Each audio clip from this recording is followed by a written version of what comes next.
क्या वजह है कि हनुमान जी को नवनिधियों का दाता कहा गया है? आपने हनुमान चालीसा में तो वो 2 वाक्य सुने होंगे, अष्ट सिद्धि नवनिधि के दाता, असवर दीन जानकी माता।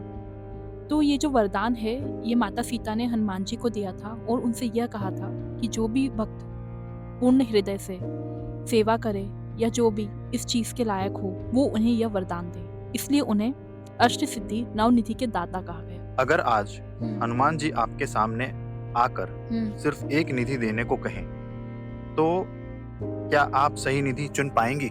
देखा जाए तो ज़्यादातर लोग धन चुनेंगे, बट मुझे ऐसा लगता है कि सबसे सही निधि वही है, जिसे बहुत कम लोग चुनते हैं। सोचिए, अगर आज आपको दुनिया की सबसे बड़ी दौलत मिल जाए, तो क्या आपकी सारी परेशानियाँ खत्म हो जाएँगी? शायद नहीं, क्योंकि धन जीवन की सबसे बड़ी कमी नहीं होती है। इसलिए 9 निधियाँ ऐसी संपदा है, जो एक मनुष्य को अंदर और बाहर दोनों से समृद्ध बनाती हैं। तो आखिर ये 9 निधियाँ क्या हैं? और इनका असली अर्थ क्या है? चलिए इसे सरल भाषा में समझते हैं। पहली निधि है महापद्म। इट मीन्स कि बहुत अधिक धन और समृद्धि। अगर हम इसे सरल शब्दों में समझने जाएं, तो इसका मतलब ये है कि आपके पास इतना धन हो जीवन भर कि आप अपने परिवार का अच्छी तरीके से ध्यान रख सकते हो और आपको जो खरीदना हो खरीद सकते हो। और ज़रूरत पड़ने पे अगर आपको किसी की मदद करना हो, तो फिर आप हमेशा खुले दिल से उनकी मदद कर सकते हो। और दूसरी निधि है पद्म, जिसका मतलब होता है पवित्रता, सुंदरता और आर्थिक समृद्धि। अगर इसे हम बहुत सिंपल वर्ड में समझें, तो वो कहते हैं ना कि अगर आपके परिवार में भले ही थोड़ी-सी दौलत कम हो, बट आप अच्छे से रह रहे हो, आपके घर में शांति है, आपस में प्यार है, आपस में एक-दूसरे को समझने की क्षमता है, तो फिर आप एक तरीके से अमीर ही हुए। इसका मतलब होता है पद्म। तीसरी निधि होती है शंख, व्हिच मीन्स कि धन के साथ सम्मान की प्राप्ति होना। हम अपने आसपास कई लोगों को देखते हैं। ऐसे लोग होते हैं जिनके पास तो बहुत धन होता है, पर लोग उनकी इतनी इज़्ज़त नहीं करते। तो अगर आपके पास धन भी है और सम्मान भी है, इट मीन्स कि आपके पास शंख निधि है। और चौथी निधि है मकर निधि, मतलब शक्ति, हिम्मत और मुश्किलों का सामना करने की ताकत।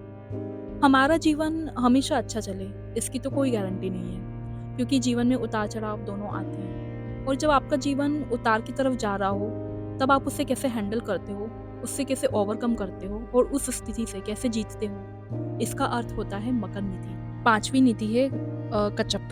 इसका मतलब होता है स्थिरता और धन की सुरक्षा। और हम पैसे तो बहुत कमा लेते हैं, पर उसे मेंटेन करना, उसे सुरक्षित रखना, उसे सही जगह पे लगाना, अगर हम सिंपल वर्ड्स में बात करें तो उनकी सेविंग्स और इन्वेस्टमेंट।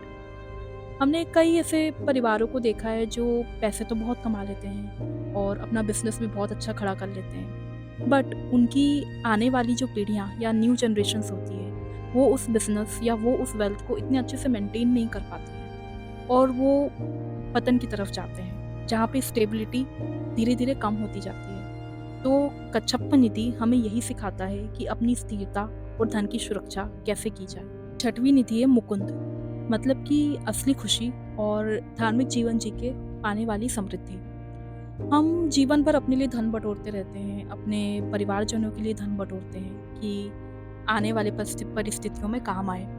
बट अगर हम अपने आसपास के लोगों को और अपनी दुनिया को देखें ना, तो ऐसे बहुत सारे लोग हैं जिनको कई चीज़ों की आवश्यकता है, जिनको कई चीज़ों की हमसे ज़्यादा ज़रूरत है। अगर हम अपना धन किसी की सहायता करने में या किसी की हेल्प करने में लगा रहे हैं, तो उससे जो खुशी मिलती है ना, वो मुकुंद निधि के अंदर आता है। और ज़रूरत नहीं है कि आप उस व्यक्ति की सहायता सिर्फ धन से करो। अगर आप उसे एक सही सलाह देके और या उसे आप कुछ चीज़ें देखें, जिससे उससे सच में उसे मदद मिले, वो अगर आप कर रहे हो, तो इसका मतलब होता है कि आप एक धार्मिक जीवन जी रहे हो। और ये मुकुंद निधि के अंदर आता है। 7वीं निधि है कुंद। इट मीन्स कि पवित्रता और अनमोल गुण। इसको अगर बहुत सिंपल लैंग्वेज में देखें तो फिर आप हेल्दी हो, आपके फैमिली में किसी को कोई बीमारी नहीं है, सब माइंड और बॉडी से एकदम स्वस्थ हैं और आपने अपने लाइफ के प्रिंसिपल्स या उसूल को इस तरीके से बनाया है कि आपको ईमानदारी से पैसे कमाने हैं। आपके परिवार में, आपके घर में धोखे का कोई धन नहीं आ रहा हो और आपके माइंड में एक पीस हो एक शांति हो, तो फिर ये कुंद निधि के अंदर आता है। 8वीं निधि है नील निधि।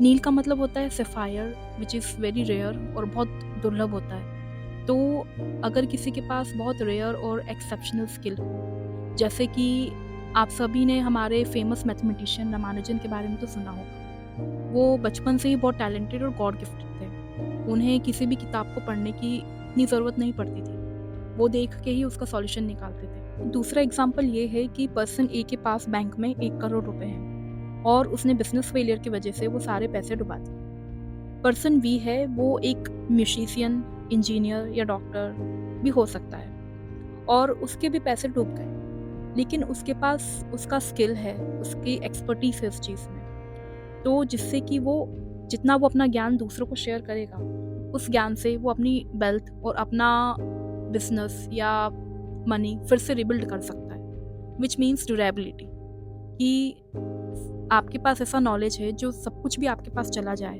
फिर भी आप उससे अपनी वेल्थ, अपना धन शुरू से खड़ा कर सकते हो। तो ये आता है नील निधि के अंदर। 9वीं निधि है खार्व निधि, जिसका मतलब होता है छोटी छोटी चीज़ों से बड़ी चीज़ें हासिल करना। अगर हम इसे बहुत सिंपल लैंग्वेज में समझें तो आपके पास अगर कोई सपना है या आपने कोई गोल डिफाइन किया है और आप हर दिन उसके लिए एक एक स्टेप ले रहे हो, तो इट मीन्स कि आपके पास खार्व निधि है। और अगर मैं दूसरे एग्जांपल से समझाऊँ तो आप रोज़ थोड़ी थोड़ी सेविंग करते हो ताकि आगे चल के वो आपके काम आ जाए। तो जो छोटी छोटी सेविंग्स होती है उसका उतना मतलब तो नहीं निकलता, पर जब ज़रूरत पड़ने पे जब वो काम आती हैं तो उसका बहुत बड़ा मतलब निकलता है। तो इसका मतलब होता है खार्व निधि। जय Shri Ram and thanks for watching. आज आप ज़रा बैठ के सोचिएगा कि आपके जीवन में आपको किस निधि की सबसे ज़्यादा ज़रूरत है, और मन करे तो कमेंट में ज़रूर लिखिएगा। जय बजरंगबली।